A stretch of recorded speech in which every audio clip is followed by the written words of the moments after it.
All right. Well, thanks for joining.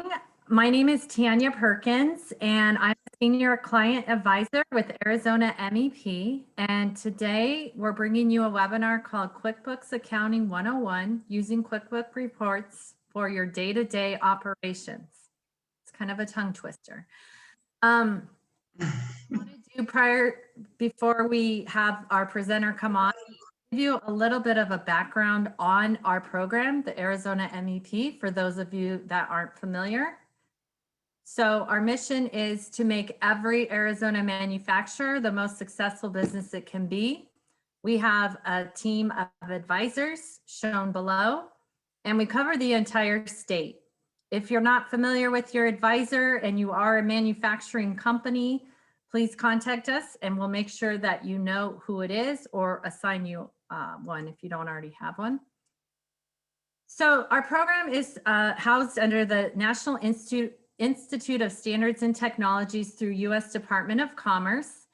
There's a program in every state, and the state can apply for the grant through either economic development group or a university or a private entity. And in the state of Arizona, our grant is housed under Arizona Commerce Authority. And it works out well because any business coming into the state or expanding within the state, like if it's a manufacturer, they'll let us know. So we work hand in hand with business development for state of Arizona. This is a map of all the different MEP centers across the country, one in every state, including Puerto Rico and Hawaii. I mean, every state. And what we do, we show you in this map is either it's a private or, like I said, a university like Purdue in Indiana, or economic government group, which we are under ACA. Let's see. So the way that we record our results for helping U.S. manufacturers is through a survey, and the impacts are recorded and were reported for fiscal year 2020. This is for the national network. As a network, we created over 105,000 jobs. We either created or helped retain those jobs. The cost savings up to 2.7 billion, retained sales 13 billion, and 4.9 billion in new client investments. We're pretty proud of that, and we definitely a big part of these results in Arizona, although we don't have those exact results reported, but our numbers factor into the national averages. So here we have cost reduction. This is the challenges reported by clients. The biggest one is cost reduction. How do I reduce my costs? The next one is employee recruitment, which is a huge one right now. So we help with companies that are looking to hire employees. If the company is wanting to become scalable for growth, we help with that. 51% was one of the challenges that the manufacturers across the country had. And product development is ranking at 42%. So these are the challenges that we're helping clients overcome. And the way that we know if we're doing a good job or not is our Net Promoter Score. So as a program nationwide, it's 84.3. And that just means we asked our manufacturers that we helped if they would recommend us to a colleague or a friend, and they said 84.3 of them, gave us that as an average score that they would. And in Arizona, our score is over 90%. So we're very proud of that. So what are the projects that we do? Well, we separate your business into the operational side and the business side. On the operational side of the business, we help you with continuous improvement or teach you lean manufacturing principles and help implement those.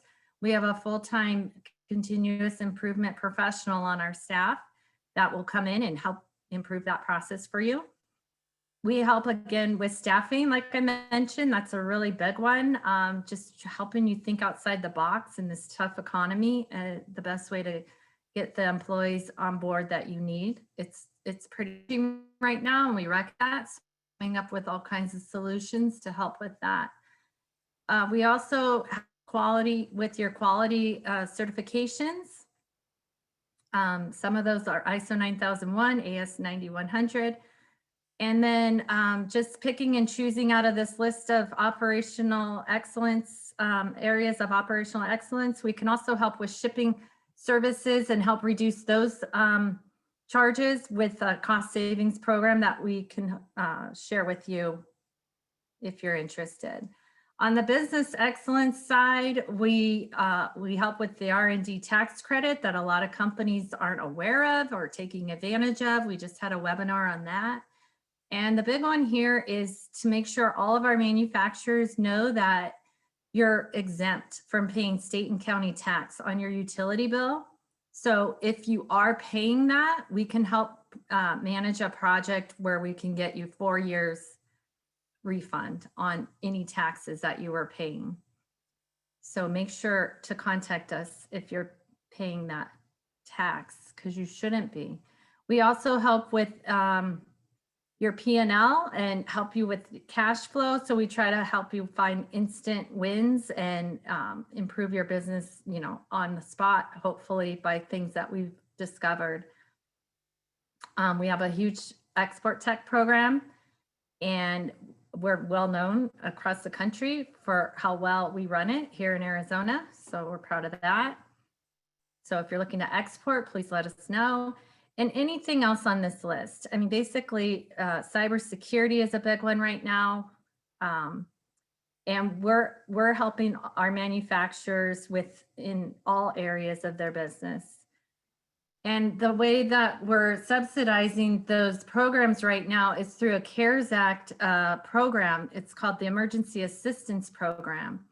And it's a good program for you to apply for and take advantage of, because we're actually subsidizing the projects that I was just talking about in the last 2 slides. We would present the retail price that you would normally pay, but then we would also be able to subsidize some of the services with the money up to 50–60%. So if you have not already applied for the Emergency Assistance Program, I'd like you to take a look at our website. There's a page called Arizona MEP Emergency Assistance Program, and that's where you can apply. We definitely encourage you to do that soon because the program ends in June. So we need you to apply soon and see if you would qualify. And even if you don't think you would, just apply anyway. And then the next slide just shows our upcoming events. These are the next 3. March 24th, get your work mojo back. April 7th, the negotiation challenge, and April 15th, virtual prospecting. But there's a whole list of more to come, and that's on our monthly events and workshops page at the azmep.org website. Also, I want to note, effective June 1st, the AZMEP will be resuming in-person workshops at the Arizona Commerce Authority Conference Center. So we're excited to finally be back in person. We have plans to make sure that we're able to social distance and keep everybody safe. So look for those dates for the in-person workshops to come. And that's how you can connect with us, either through the website, our phone number. We also have a LinkedIn page. And I'm going to introduce our speaker. Her name is Susan Bedell. She's the co-owner of A-Team Accounting located in Phoenix. Susan, her husband Bob, and their staff have been serving business owners in the Valley and beyond for over 20 years. She is a member of the QuickBooks Pro Advisor Program and has used all versions of QuickBooks, including desktop, online, and enterprise editions. Susan is one of our approved accounting and bookkeeping vendors for the AZMEP. So if you are interested in her services, you would just contact your advisor. We would make the introduction to Susan. So with that, Susan, do you want to try sharing your presentation? It's all yours. Sure thing. Yeah, let me switch over my view. And Okay. Make that small. Are we good now? Yes, we can see it. Oh, good. Super. Okay. Thank you so much, Tanya. It's a pleasure to be here with you all today. And as Tanya mentioned, I am a QuickBooks Pro Advisor member and have been using the program since it rolled out in the mid-90s. So a few years of QuickBooks under my belt. And let's see here. So am I still on the screen, or I don't want to be, I guess I'll stop my video. There we go. Okay. There we go. Don't want to be distracted here. So the way to do this is on the webinar outline that you received, there are sections listed. And at the end of each section, I'll stop and look at the chat to see if there are any comments or questions that you have for me. And that way we can stay focused on the section that we're talking about, and then we'll move on to the next section. So the only thing I need before we get started, okay, there's the chat. Okay, just want to make sure I have access to that.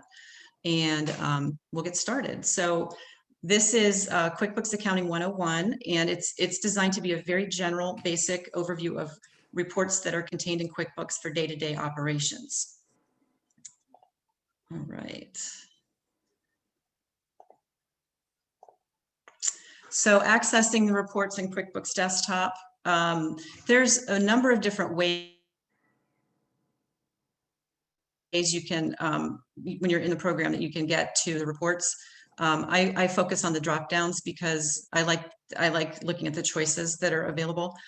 So to access reports, you simply go to the reports bar, reports option on the bar at the top, and you can see under reports, there are tons and tons of sections available. So that's how you get to the reports. And these are all canned reports. They come in QuickBooks Desktop, already set up for you, already formatted. And then we'll talk about how you customize them and memorize them so that they are in your company file and ready for you to use. So the first section we'll talk about are the accounts receivable reports. And as you can see, when you go to reports and scroll down to customers and receivables, there's a bunch of customer and receivable related reports. And we won't talk about all of them.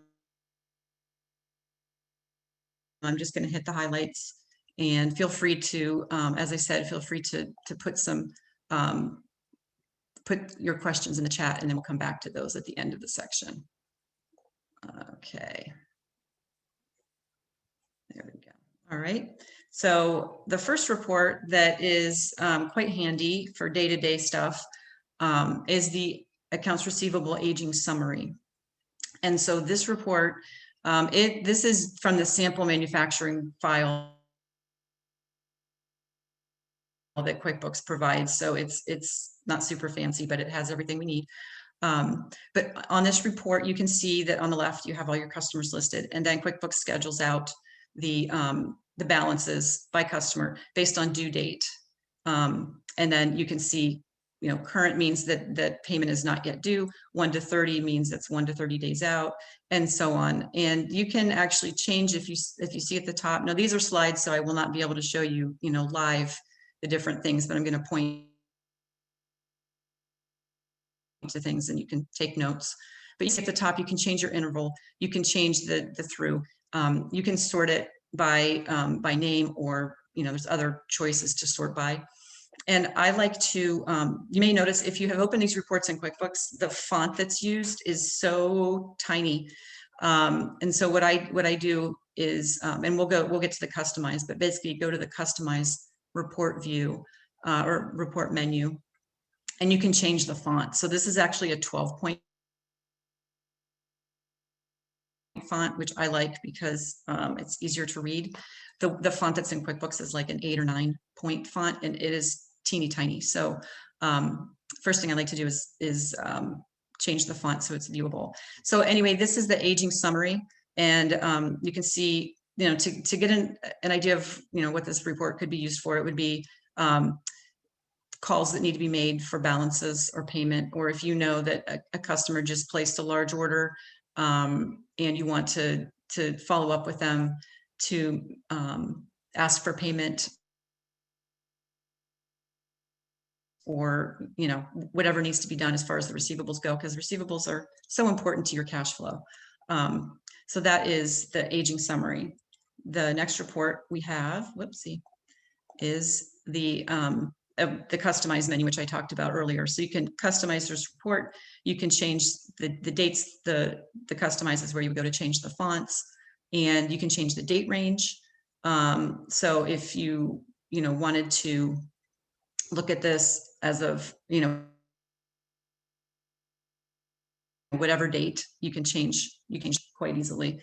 And so that's the aging summary. The next is the AR aging details. So if you want to know, for example, what's in that current column back on this report, back on this page, we had all these listings in the current column. Let's say we wanted to know a little bit more about these balances. You would simply double click on the amount. Any of these amounts would open up another screen.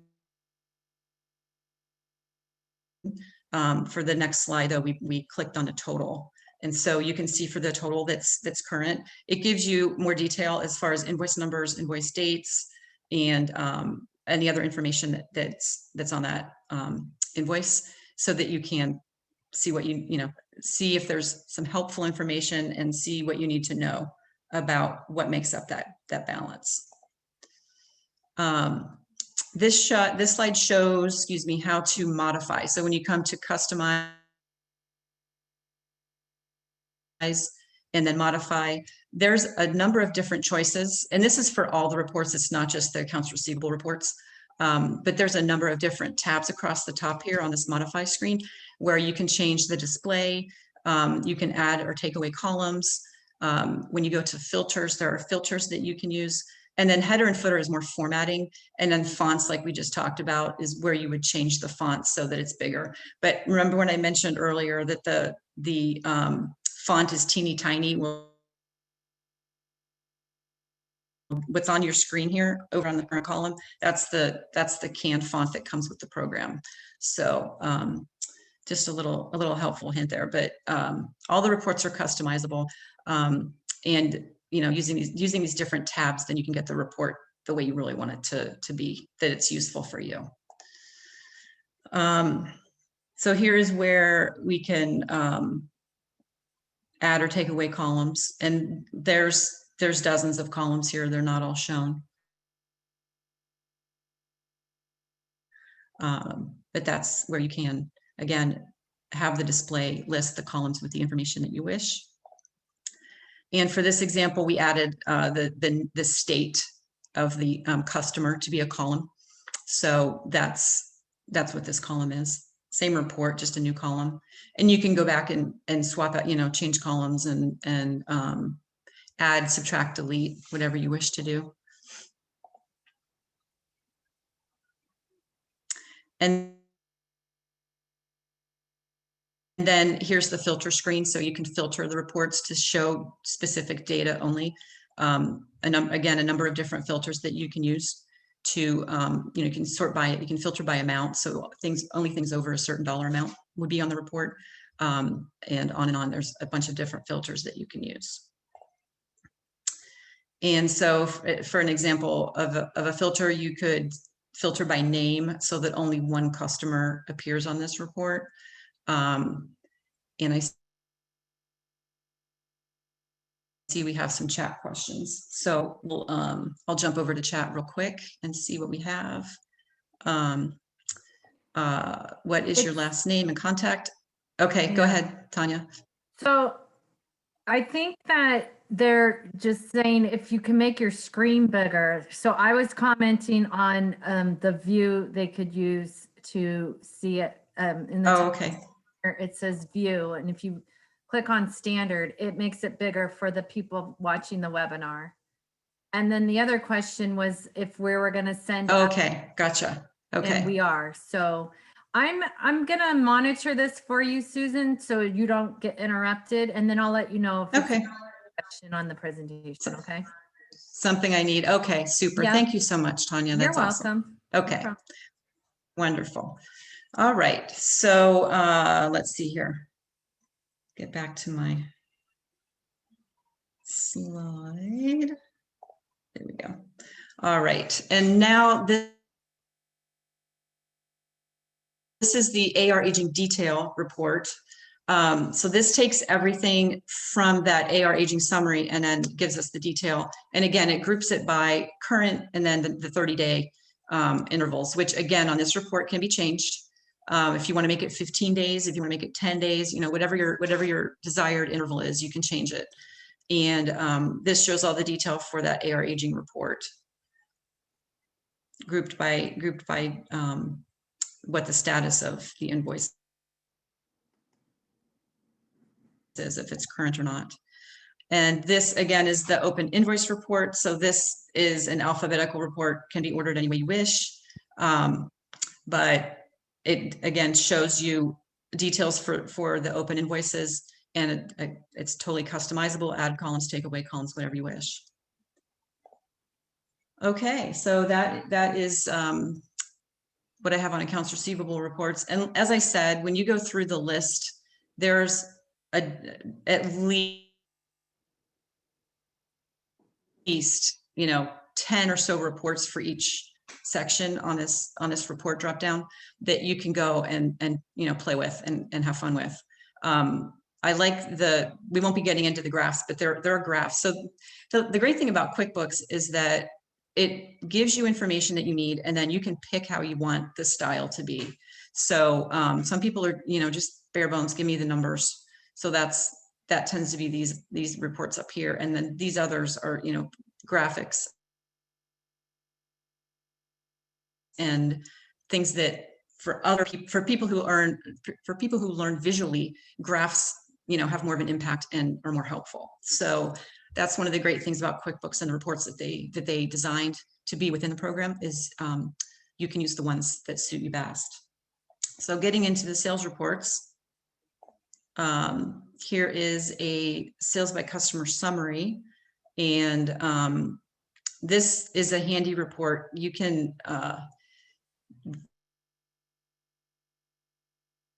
something that, and I'm not sure if I did a slide for this or not. Let me look. I don't think I did.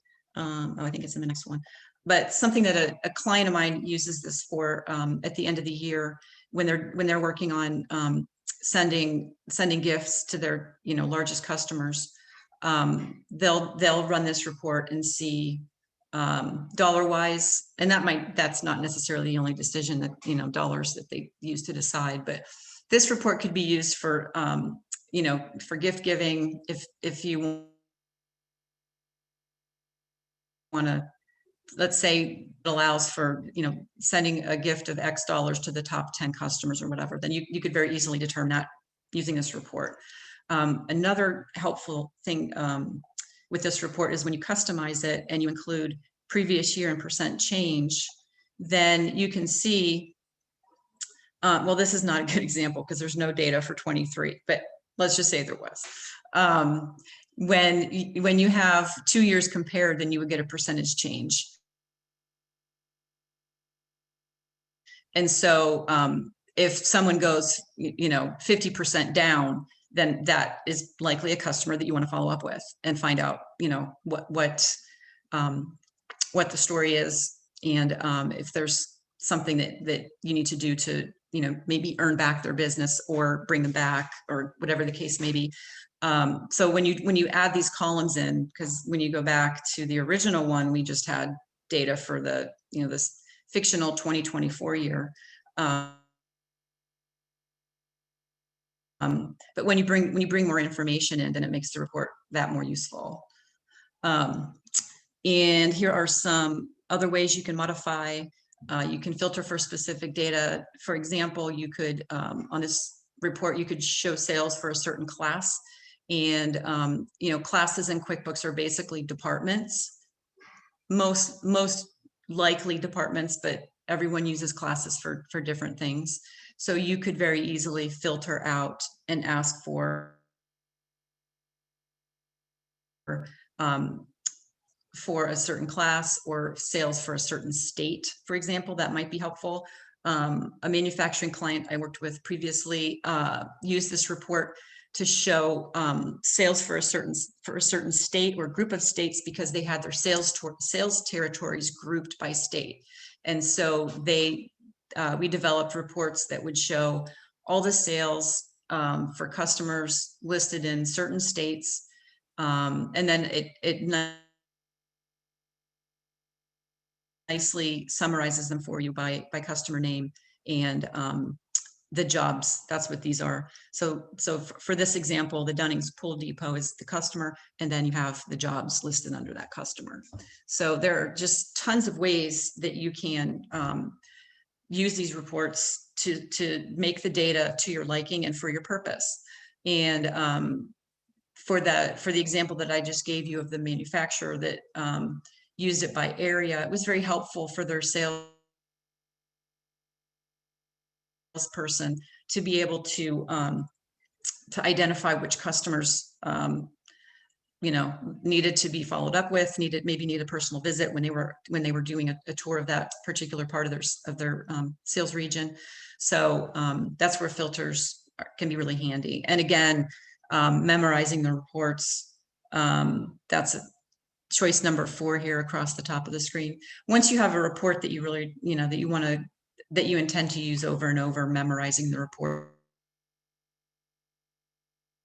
is super helpful, because then you don't have to recreate it every time. It's memorized using the specs that you lay out, and then you can come back to it later on and you can make changes again, rememorize it, or just use it as is. So that is sales by customer summary. Another helpful sales report is the sales by item summary. So this lists out all of the items, or the items that were sold in this specific period, which is a 2-week period. And this lays out every quantity, the amount, the percent of the total sales, the average price, and price is what you sold it for, which is interesting because the cost of goods sold on this is actually more than the price. So that's of interest for sure. So then you have cost of goods sold in this column, then it average costs them. So basically it takes the cost of goods sold divided by the number sold to get the average cost. Then it also gives you your gross margin and your gross margin percentage. So the average price doesn't necessarily mean, I don't know, it's a weird number on this one. But what you would actually be looking at is what was it all sold for, and then what was my cost, and that equals your gross margin. So this gives you a nice handy snapshot of sales by item, and also all the related data with it, so that if there's something that does not look the way it should, you have data to look at. And this is also a good way to see if perhaps there have been some errors on inputting, or anything related along the way to get to these numbers. Okay, so our next section is the inventory reports that are in QuickBooks, and inventory is the reports here are a little lighter than receivables and the sales reports that we looked at. But QuickBooks has a nice variety of inventory reports. So the inventory valuation summary is handy because it lays out all your inventory. Keep in mind that QuickBooks does average costing unless you're using an enterprise version, and in which case I believe there's an option to do LIFO, FIFO, but most everybody does average cost unless you're a specialty manufacturer, and the LIFO, FIFO is what works best. But in standard QuickBooks Desktop, everything's average costed. That's why the quantities are so important. When inventory is received, or when builds are done, from your raw materials into your components into your final product. That's why this is why quantities are so important, because the average cost and the value,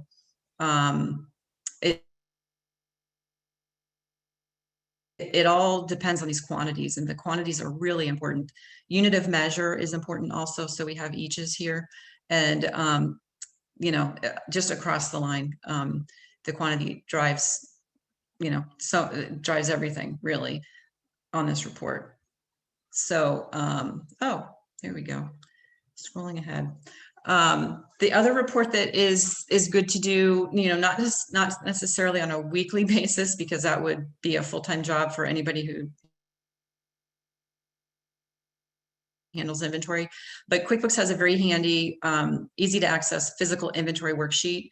And so this shows you alphabetically, and again, it can be reordered any way you wish, quantity on hand, and then it's a count sheet. So you can use this sheet to do physical counts if that's what you're still relying on to manage your inventory.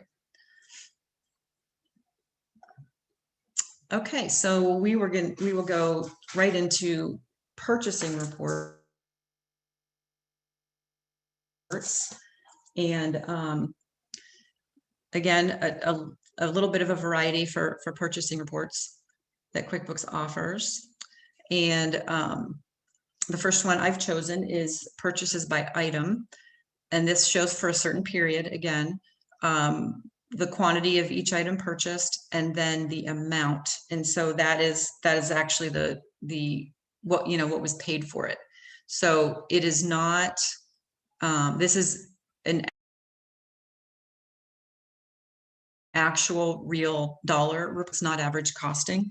Average costing comes in when the inventory side of things is used, but on the purchases side, it's relying strictly on transactions that come through either accounts payable or through the bank, and transactions that are coded with this specific item.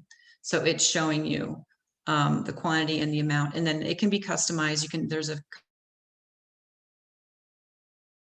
couple other columns that can be added, but the purchases by item summary gives you an overview of the purchases made for a certain period.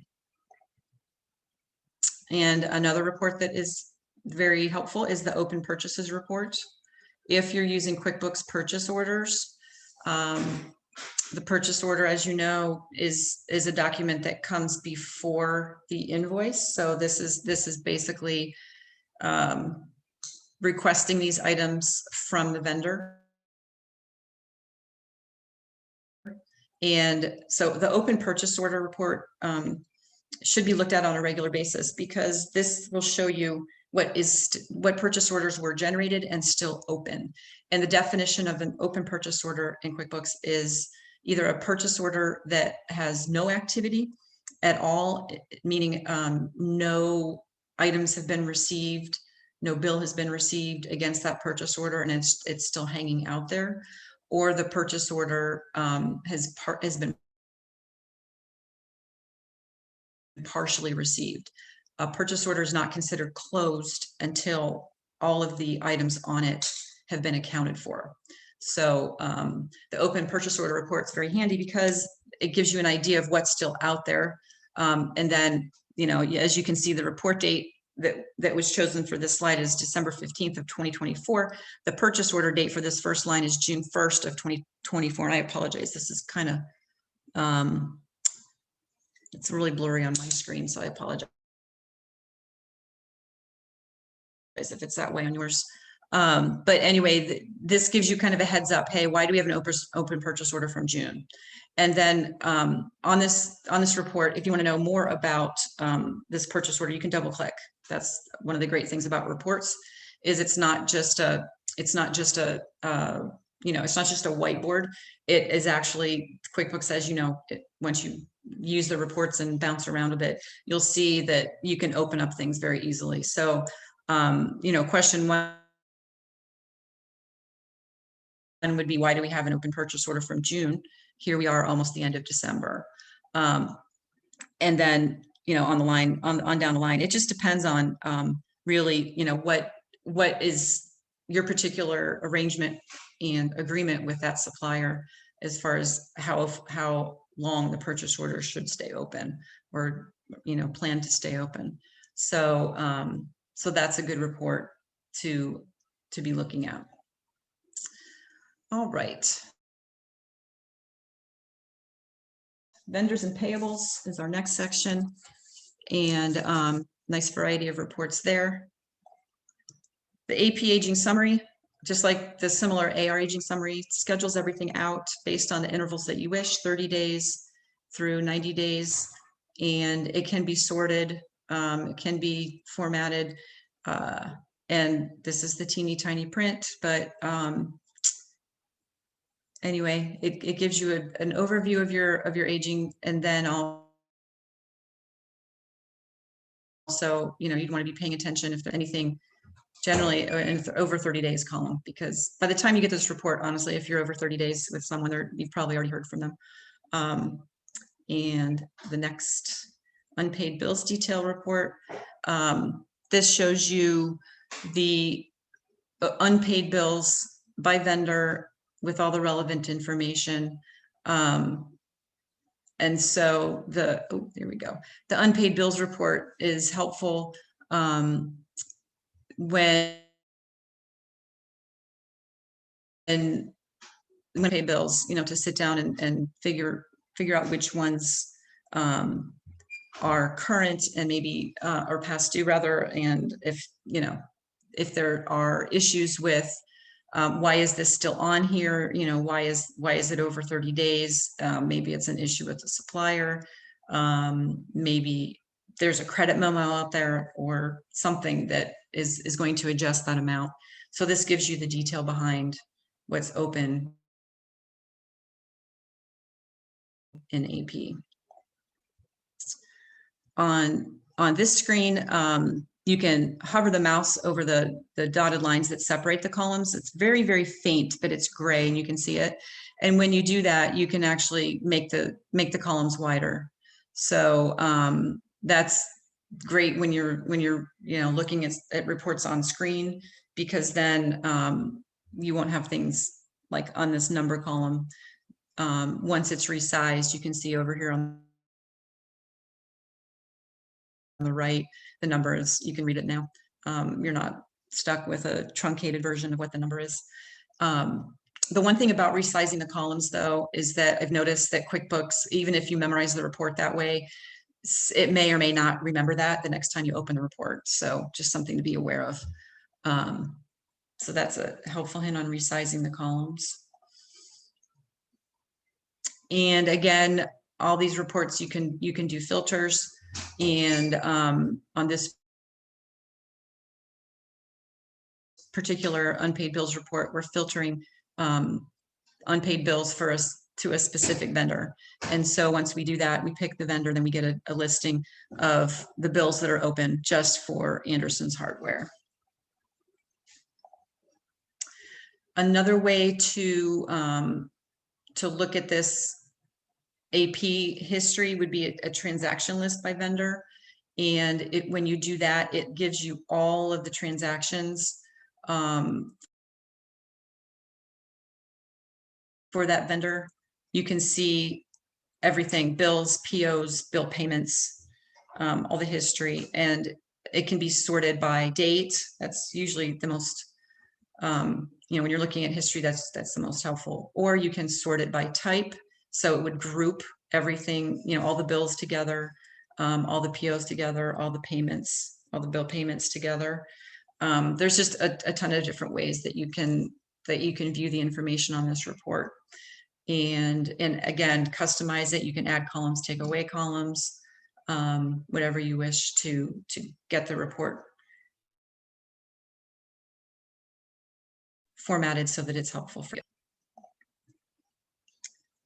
All right, so we talked about memorizing reports. So on any report screen that you pull up, there is the memorize button across the top. And when you click that, you will get this dialog box unless you turn it off.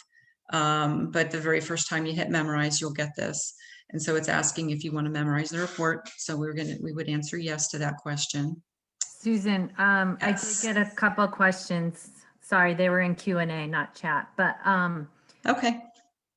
question about unpaid bills report. What if you have a vendor Okay.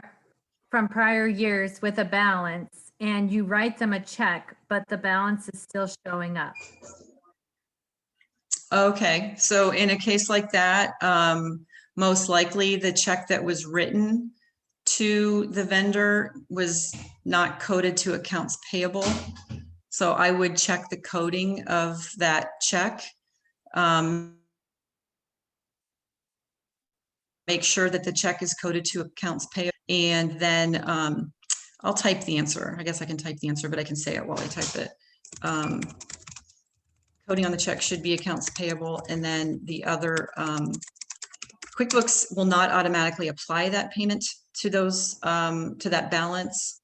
It will make it look as though it's applied, because if you look at the vendor balance on the vendor listing, it'll show it would show 0 if you paid that whole balance in full.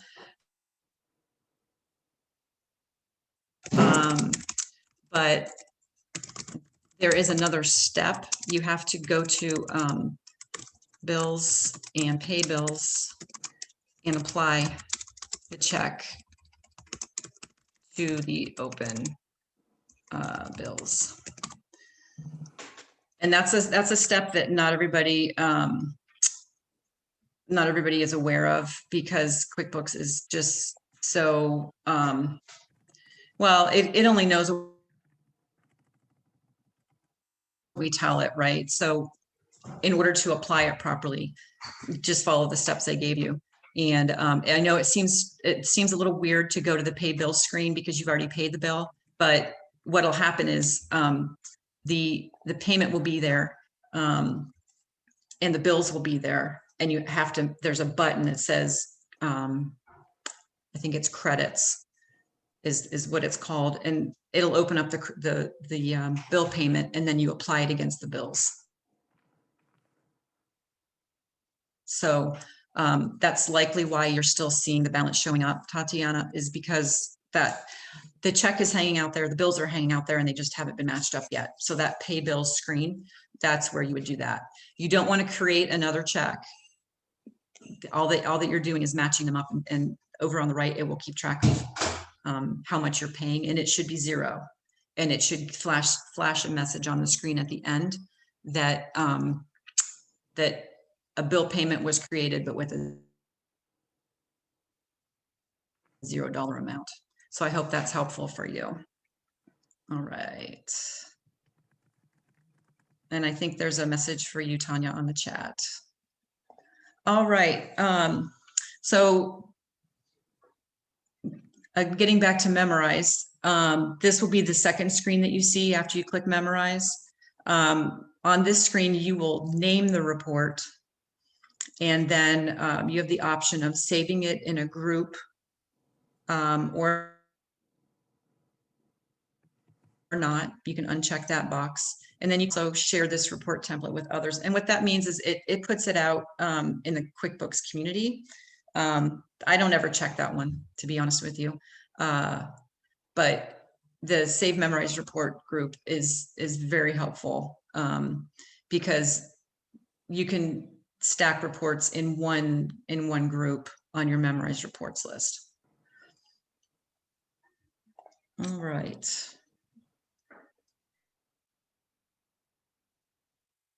So how do you get to your Memorized Reports list after you've created them? You simply go to Reports, Memorize Reports, and Memorize Reports list. And that opens up a list of the reports that you've created and the reports that you've memorized for future use. Next, we're going to go to month-end financials. And on the company and financial side, there is a wide array of various P&Ls,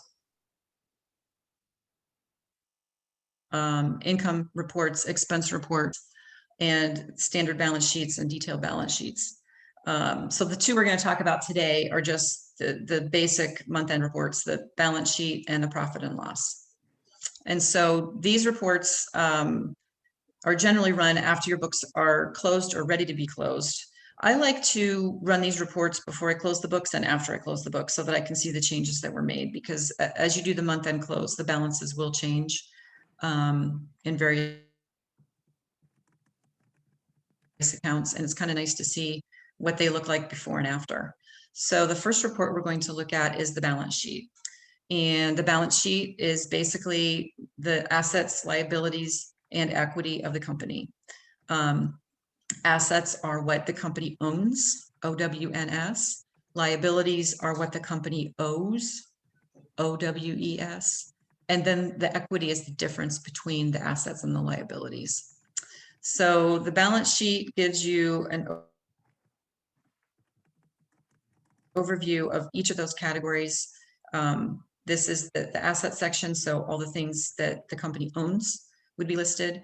And just like any other accounting program, the assets are listed in order of liquidity. So bank accounts are almost always first. I have seen some financials where they were not, but it's very rare. So bank accounts generally are first, and then followed by the other current assets, accounts receivable,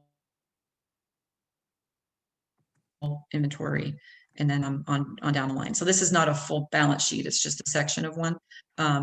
But again, this is a report that I like to run at month end, both before and after month end close. You have the option of having your report being on an accrual basis or a cash basis. For all of the manufacturing clients that I work with, they are on an accrual basis because they have what we call the big three. They have accounts receivable, they have accounts payable, and they have inventory. And those are the three things that if you have all three of those, then your books would be on the accrual basis. Cash basis is helpful, but it doesn't tell the whole story because it leaves out any balance that is an accrual account. So accounts receivable, accounts payable, inventory generally do not show up on a cash basis balance sheet. So we'll move on to the P&L. Oh, I didn't move on to the P&L. Okay, there we go. Here is a month by month, side by side view of the balance sheet. And I like this one because it has a percentage of the column. So this is a total percentage of assets. So basically for this manufacturing sample file, checking and savings makes up 8.4% of the total assets. And then you can see the change from month to month. So this is very helpful when I'm doing month end. I do like to look at this report as well, because if there's a huge swing from one month to the next, then I want to know why, and is it accurate?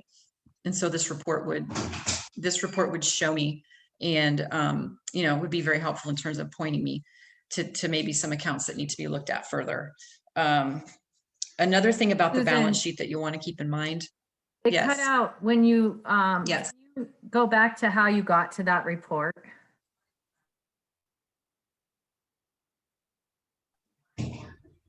You know what? I didn't explain that at all. So. Oh, okay. Okay. All right. So yeah, I didn't really explain it. I just dove right into it. So I apologize for that. So this is actually a customized balance sheet.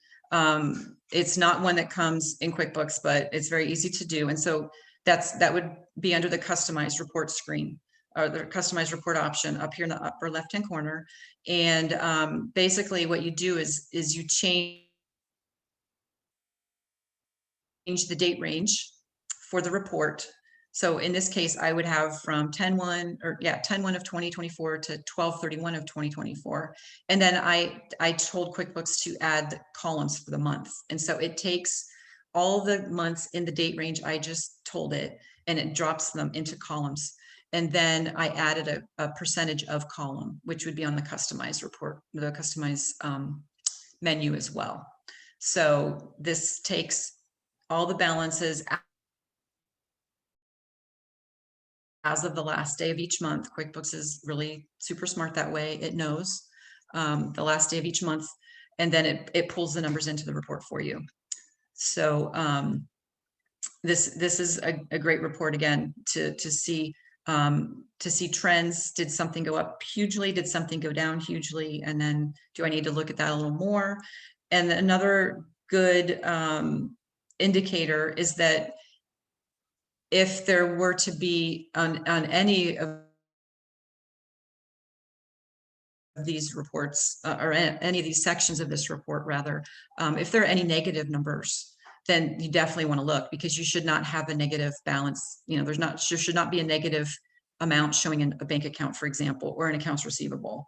So if there's any negative numbers in the assets or the liabilities, you want to take a look and see why, because that's not usual, and there may be some corrections that need to be made in the accounting. So that is balance sheet. And here is the profit and loss for December of 2024. And it's standard P&L. It starts with the income accounts, and then it goes to cost of goods, and then gross profits at the bottom. And then under that will be expenses, and then other income, other expenses, and the bottom line. So this is just a sample, very basic profit and loss report on a cash basis. And here's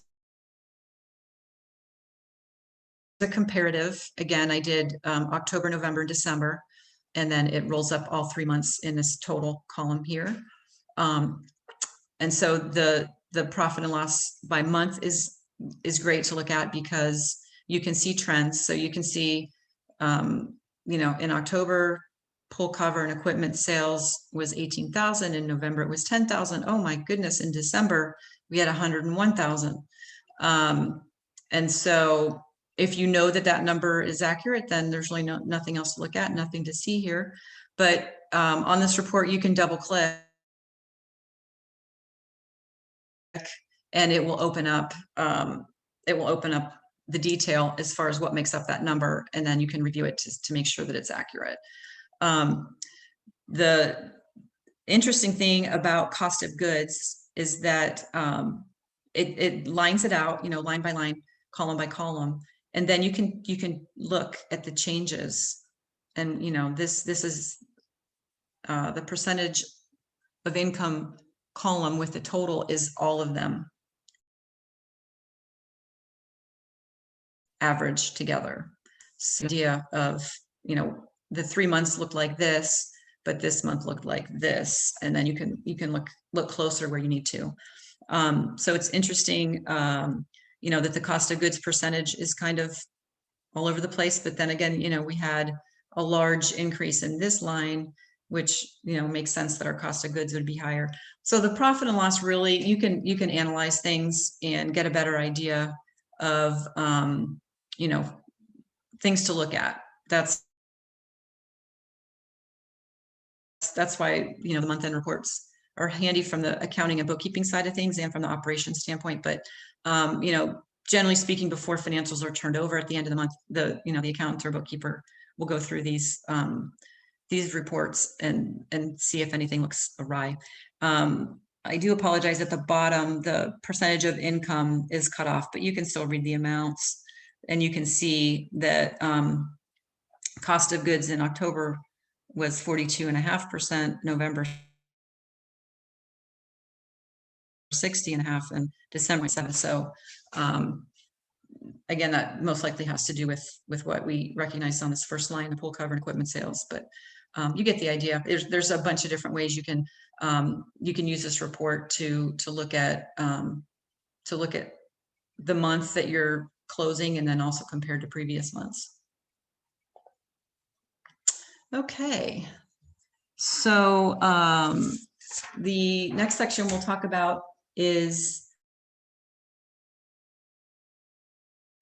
budgets, and QuickBooks has a planning and budgeting tool that you will find under the company. So this isn't under reports, this is under company and planning and budgeting.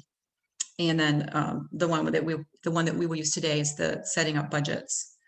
And so this, let's see if I can. maybe make this part of the toolbar go up and away.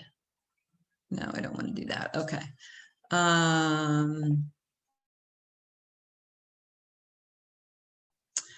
not sure what you're seeing. So if you're seeing this toolbar at the top, it is cutting things off just a little, but what you need to see is still there. So there are 4 steps on this creating a budget tool. The first one is this, and the screens are in order. So to create a new budget, the first screen is where you indicate the year that you wish to create the budget for. The budget type, do you want it to be a P&L budget or do you want it to be a balance sheet budget? And then I elected profits just because that's the one I've used most, and that's the one that most companies use a P&L budget. But it is nice that QuickBooks does have the balance sheet option in there. So on the profit and loss budget criteria, you can elect no additional. You can make it just by customer, job, or by class. And for all of these, after you've answered the question, you click next. And then the third screen you get is choose how you want to create a budget. And you can choose from create a budget from scratch, which means basically you're going to enter everything. And QuickBooks does have some very easy copy and copy across options, which we'll look at next in order to put the amounts in. Or you can create a budget from previous year's actual data. And so it will import all of the monthly totals from your previous year into the budget that you're making for the year that you've decided, you know, the year that you elected on this screen. And then you click finish. This is the create new budget screen. And it looks like they're doing it from scratch. Honestly, it didn't bring in numbers and things. But the one thing I wanted to show you was in the lower left-hand corner, you can see the copy across option. It's super, super light and gray. But once you put a dollar amount in the January column, for example, and if you know that it's always going to be the same for all the months across, you just click copy across and then it'll drop it in there for you. And it makes it so much easier. Not all budgets are like that, especially if you're a seasonal company, meaning you have some months are higher than others. But I still do the copy across, and then I'll go to each month, and if they're different, then just change the amount. And also use the adjust row amounts option as well to put dollar amounts in there. One thing I did want to mention, and this is my tip at the bottom, after setting up the budget, if an account name is changed, it will be removed from the budget, and then the budget amount must be re-input. So for example, this freight income account, if we were to assign a budget to it, and then we click OK, and then let's say a couple days later, it's decided that we want to rename it to, I don't even know. I mean, freight outgoing income or something like that, meaning freight that we for shipments that we have sent out. If we rename that account, then the budget assigned with it drops off. And that's just one of the little quirky things about QuickBooks. So if an account is renamed, then you would need to come back. It'll show up on your budget with the new account name, and the old account name will not be there anymore because QuickBooks doesn't have it because you changed it. But you'll need to put the budget numbers in again because the account name changed. And so I don't do programming, and I don't write code or anything like that. But what that tells me is that QuickBooks is designing this account column from the chart of accounts. And so if that gets disrupted, then that disrupts what's on the budget. And we'll take a look at a couple of the budget reports so you can see how to verify your budget. On this budget screen, I believe that it will show you the net for each month so you can tie it out, but regardless, it's simply easier to look at a report to make sure that your net income or loss, whatever is assigned for that month, is accurate. So we will jump over. So using the budget report, budget versus actual is one of the, I see some chat going on. Tanya, just let me know if there's something I need to look at. The budget versus actual is a very, snapshot. I'm sorry, can you hear me? Yeah. How do you print the budget if you use the previous year's actual data? Oh, I see a question. Oh, I'm past time. Is it really 3 o'clock? Oh, it is 3 o'clock. I thought we had till 3:30. Okay. Scheduled for an So, hour. We well, I'll can wrap ask it up. the audience, yeah, if Oh, can stay. okay. Or, I don't Yeah. know. That I have probably, maybe 5 more minutes. If anybody, Okay. if anybody wants Yeah. to stay on, we'll go into cash flow, which will literally, the budget part and the cash flow part will be 5 minutes. So I apologize. I had 2 to 3:30 on my calendar. So thank you No for the problem. heads up. So if you can just tell. Okay, so how can you print the budget? I'm sorry. Yep. Yeah, there's a report. Let me go back to the budget report screen. Budget overview, Tatiana, is the report that you can print the budget. And then that will give you you choose which budget you want to view, overview, and it's a report, so it puts everything in nice, neat columns. So that should answer that. And so on the budget versus actual, it puts actual in first, budget in the second, dollars over under in the third, and then percentage of budget used is in the fourth column. So that's a nice little report. And that is also a month-end report that I use for my clients who have budgets in place. And statement of cash flows is next. And the statement of cash flows, QuickBooks pulls all this information from all the various balance sheet and P&L accounts. The first section is related to operations. So it takes all the activity that's related to profit and loss accounts, so income and expense accounts, and then it gives you a net. So it starts out, basically it reconciles the net income at the top with what is in the bank account. That's the bottom line. And so it starts with the operating activities, and then it goes to investing activities. Investing activities come from the balance sheet from asset accounts, and then financing activities come from liabilities. In other words, basically debt. And then also it pulls information from the equity. So this reconciles, this will show you if we have net income of this, how did I get cash of this? And this is a very eye-opening report for most clients of mine who are focused on, what's in the bank. This shows them, yes, your books show that you had a net loss for the period, but here's what happened in all the other categories. And this is why your cash went from 77,000 at the beginning to 64,000 at the end. So the statement of cash flows is just a great report. It's very helpful, and it breaks every the increase, decrease, and how it affects the cash. So that's actually my last slide. And I thank you so much for your time and attention. I hope that you learned some things that you didn't know about QuickBooks, and there's always stuff to learn. Always happy to help. And I hope you have a great rest of the day.